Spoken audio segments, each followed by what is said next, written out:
Bienvenue à tous dans cet épisode de La Lettre Pro, le podcast Intelligence Artificielle où nous couvrons l'actualité professionnelle de la radio et du podcast automatisé par l'intelligence artificielle. Je suis Brulatour, le rédacteur en chef de La Lettre Pro. Aujourd'hui, nous allons explorer les sujets suivants. DJ Buzz mise sur Hot Pulse pour reconnecter la radio musicale aux racines du clubbing. Une étude de l'Arcom met en lumière la fragilité économique de la radio d'information.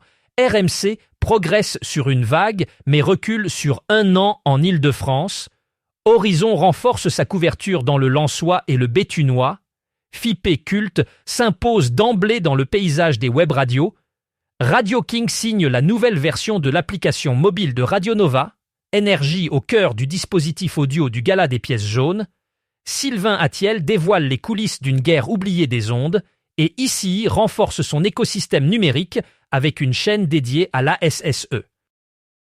Commençons par DJ Buzz qui lance Hot Pulse. Ce projet vise à reconnecter la radio musicale avec ses racines de clubbing en offrant des contenus audio inspirés des hymnes club des années 80 et 90. Chaque sortie est une reproduction complète, pensée pour s'intégrer dans les programmations radio en quête d'alternatives aux playlists mainstream. Hot Pulse propose des reproductions intégrales, chaque titre étant retravaillé en profondeur avec une approche moderne, tout en conservant l'âme et la structure de l'original. Le premier titre, une version actualisée de People Hold On de Cold Cut avec Lisa Stansfield, donne le ton. DJ Buzz, référence du record pool professionnel depuis 1999, propose ses sorties exclusivement via son service, offrant ainsi une ressource dédiée aux radios musicales et aux DJ professionnels. Une étude récente de l'Autorité de régulation de la communication audiovisuelle et numérique, connue sous le nom d'Arcom, a révélé la fragilité économique croissante des radios d'information. Cette étude met en avant les défis financiers auxquels ces stations sont confrontées, notamment en raison de la baisse des revenus publicitaires et de l'augmentation des coûts de production. Les radios d'information jouent un rôle crucial dans la diffusion de l'actualité, mais elles peinent à maintenir leur viabilité économique dans un paysage médiatique en constante évolution. Les résultats de l'étude soulignent également l'importance de trouver de nouvelles sources de financement et d'adopter des modèles économiques innovants pour assurer la pérennité de ces stations. Face à une concurrence accrue des plateformes numériques, les radios d'information doivent repenser leur stratégie pour fidéliser leur audience tout en diversifiant leurs sources de revenus. RMC a récemment montré des résultats contrastés en Île-de-France. La station a progressé lors de la dernière vague d'audience, ce qui est une bonne nouvelle pour ses équipes. Cependant, si l'on compare ces chiffres à ceux de l'année dernière, RMC a vu sa part d'audience diminuer sur 12 mois. Cette situation reflète les défis actuels des stations de radio confrontées à une concurrence accrue et à des habitudes d'écoute changeantes. Pour RMC, cela signifie qu'il est crucial de continuer à innover et à s'adapter aux attentes de ses auditeurs pour regagner du terrain.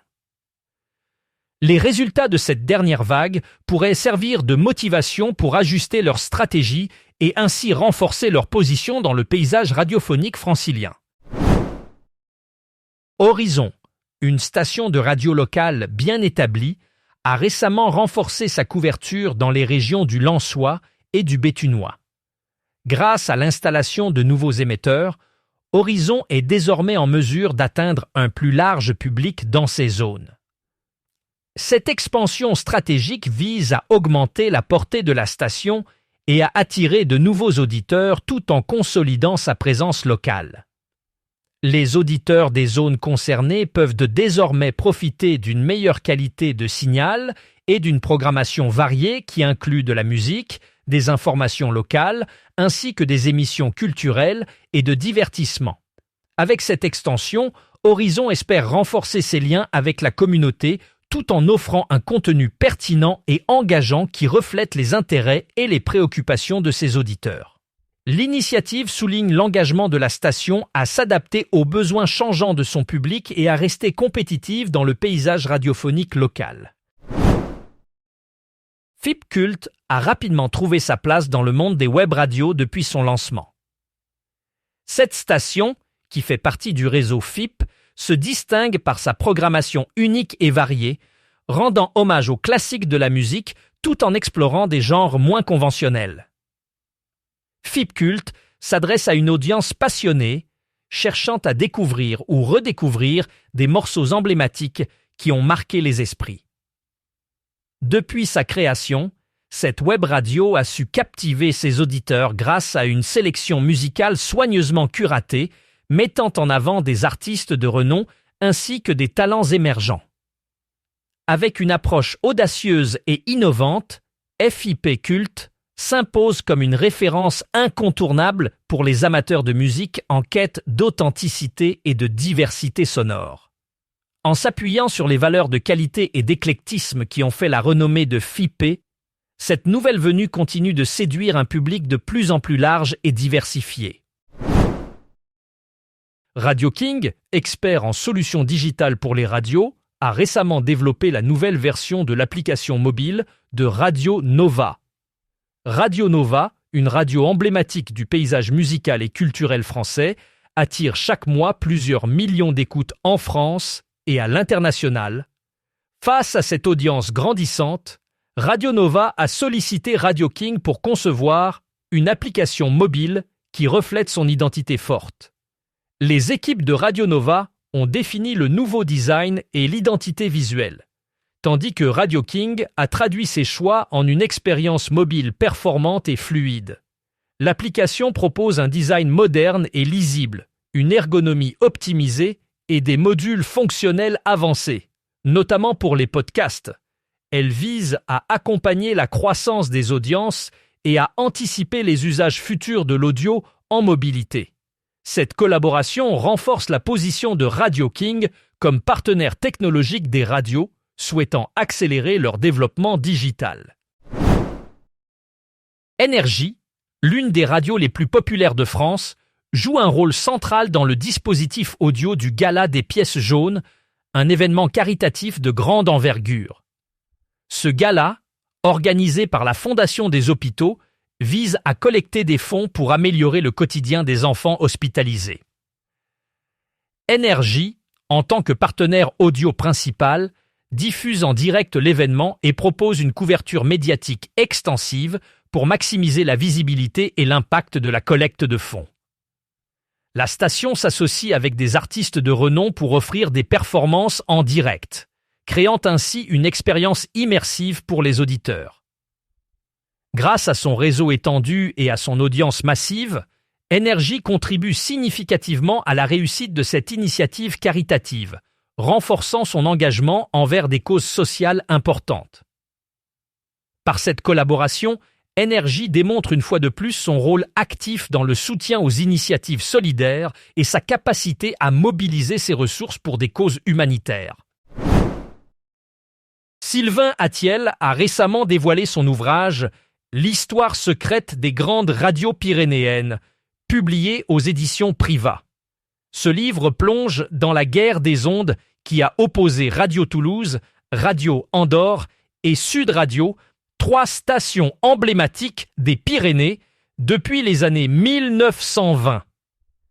Attiel explore les rivalités et les influences de ces radios, souvent marginalisées dans l'histoire nationale des médias. Radio Toulouse a été un acteur majeur dès ses débuts, suivi par Radio Andorre, né dans des circonstances techniques et juridiques uniques, et Sud Radio, qui a émergé à la fin des années 1950. Contrairement à certaines idées reçues, Radio Andorre et Sud Radio ont des origines et des trajectoires distinctes. L'ouvrage met en lumière les innovations techniques et les enjeux géopolitiques de l'époque, tout en rendant hommage à ceux qui ont œuvré derrière ces antennes. Présenté au Paris Radio Show 2026, ce livre s'adresse aux professionnels de l'audio souhaitant comprendre l'impact historique des radios régionales. ICI, une entreprise innovante dans le domaine de la radio, vient de renforcer son écosystème numérique avec le lancement d'une chaîne dédiée à l'association sportive de Saint-Étienne, connue sous le nom de l'ASSE. Cette nouvelle chaîne représente une extension stratégique de l'offre numérique de ICI, visant à toucher les fans de football de cette équipe emblématique. Grâce à cette initiative, ICI espère non seulement attirer un public passionné de sport, mais aussi offrir un contenu exclusif et varié qui saura captiver l'attention des auditeurs. En intégrant cette chaîne à son écosystème numérique, ICI démontre son engagement à innover et à diversifier ses contenus pour répondre aux attentes d'un public toujours plus connecté. Pour en savoir plus sur cette actualité et bien d'autres, rendez-vous sur notre site lalettre.pro. Vous pouvez également vous abonner à notre newsletter quotidienne pour ne manquer aucune mise à jour.